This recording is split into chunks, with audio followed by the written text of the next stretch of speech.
Education, ये एक ही term है।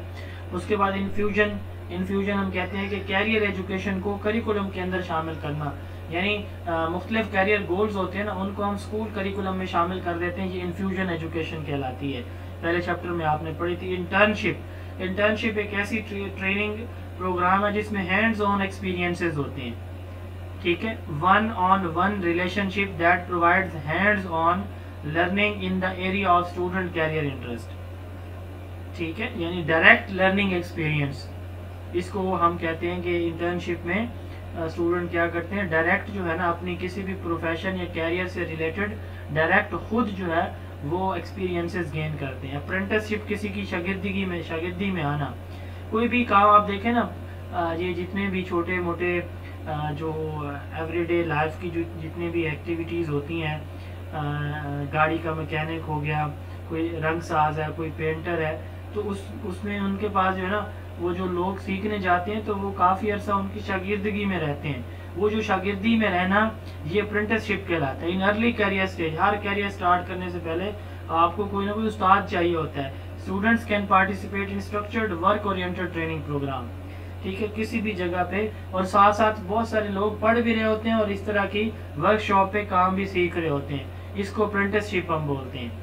यानी एजुकेशनल इंस्टीट्यूशन भी अटेंड कर रहे होते हैं और कोई काम भी सीख रहे होते हैं, इसको अप्रेंटिसशिप बोलते हैं। एट्रीब्यूट्स, कैरेक्टरिस्टिक्स को कहते हैं, किसी भी ऑक्यूपेशन की को आइडेंटिफाई करने के लिए, उसको चूज करने के लिए जो उसकी खुसूसियात हैं उसको एट्रीब्यूट्स कहा जाता है। Follow up programme, follow up programme जो है पर्सन्स लिमिट्स और rate of adjustment in some vocation और एजुकेशनल प्रोग्राम, यानी फॉलो अप से मुराद ये है कि हम ये देखते हैं कि ये बंदा जो काम कर रहा है इस डिपार्टमेंट के अंदर ये सही कर रहा है कि गलत कर रहा है, ठीक है। इसको जो हमने सेलेक्ट किया तो इसको कहते हैं फॉलो अप, और इस तरह का प्रोग्राम जिसमें हम लोगों की एवेल्युएशन कर रहे होते हैं फॉलो अप प्रोग्राम कहलाता है। उसके बाद है नर्वस स्टूडेंट, ये रैंडम चैप्टर है तो रैंडम चीज़ें आती जाएंगी।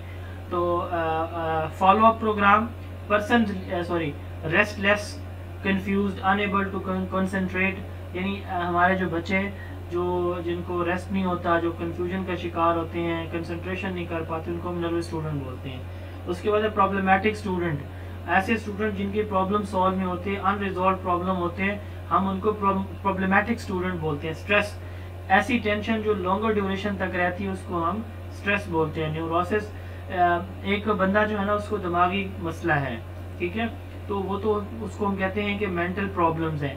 और एक है neurosis, milder form of mental element, यानी दिमागी तवाज़ुन ख़राब होने की छोटी सी आप कह लें इनिशियल स्टेज, माइल्डर फॉर्म। उसके बाद है faced problem, problem for which counselor substitute for a real problem, यानी एक जो काउंसलर होता है ना जी, उससे जब वो अपने काउंसलर से जिसको वो ट्रीटमेंट दे रहा होता है, थेरेपी जिसकी कर रहा होता है, तो उससे वो सवाल पूछता है, तो वो बाज़ औक़ात वो अपनी मिसाल पेश नहीं करता, किसी और की मिसाल पेश करता है।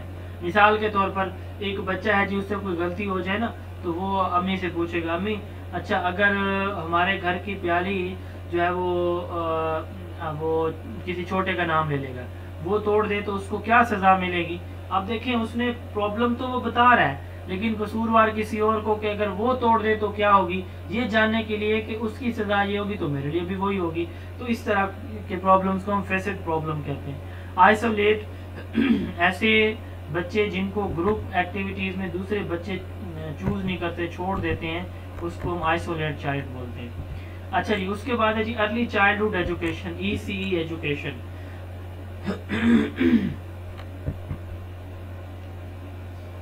अर्ली चाइल्डहुड एजुकेशन पाकिस्तान में पहली मरतबा नेशनल एजुकेशन पॉलिसी में कच्ची क्लास इंट्रोड्यूस करवाई गई थी। 1998 की पॉलिसी में कच्ची क्लास जो है वो